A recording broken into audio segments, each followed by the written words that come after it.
Close your eyes. Take a deep breath in and let it out slowly. You are safe here. You are warm. The sounds of the night wrap around you like a blanket. Outside, the world is quiet. The streets are empty. The houses are dark. But in the spaces between, in the shadows where the street lights don't reach, that is where the stories live. Tonight's story takes us deep into the forest, where the trees are older than memory, and a light waits in the darkness. Mark had been hiking for 6 hours. The trail was familiar, or it should have been. He had walked this path a dozen times before, through the same stretch of pine and birch, past the same creek that babbled over smooth stones. But today, something felt different. The air was heavier. The light fell differently through the canopy, and the forest was too quiet. No birds, no insects, just the sound of his boots on the soft earth and the distant whisper of wind through the branches. He checked his watch. 4:47 p.m. The sun would set in an hour. He should turn back. But the trail ahead looked shorter somehow, as if the forest had compressed itself, pulling the destination closer.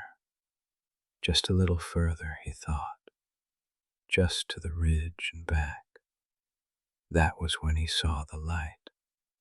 It appeared between the trees, low to the ground, a warm amber glow that flickered like a lantern.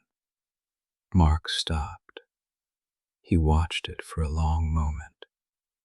It was probably another hiker, someone with a headlamp or a camping lantern, setting up camp early. That made sense. That was logical. He waved, but the light did not respond. It simply hung there, steady and patient, as if waiting for him. He walked toward it.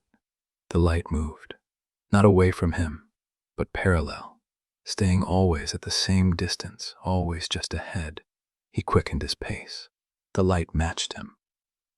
He slowed. The light slowed too. It was leading him somewhere. The trail was gone now. He did not notice when it ended. The ground beneath his feet was soft with pine needles and decay. The trees were different here, older, their trunks wider than his arms could reach, their branches knitted together overhead, blocking out the sky. The only light was the lantern, and it was pulling him deeper. He should have been afraid, he knew that. But the light was so warm, so steady, it felt like a promise, like someone was guiding him home. Then the forest changed.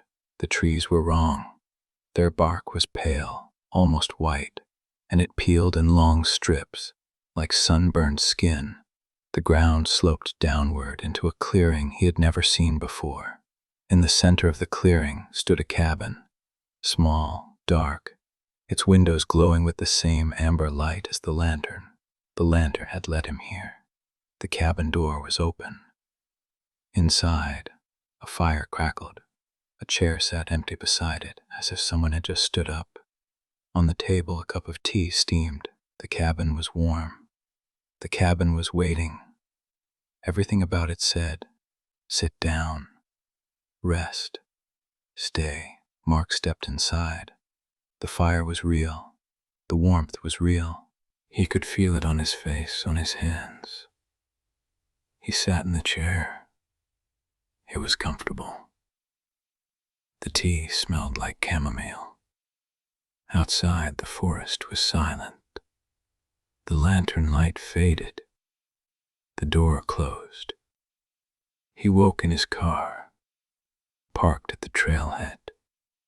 His boots were muddy. His jacket smelled like pine smoke.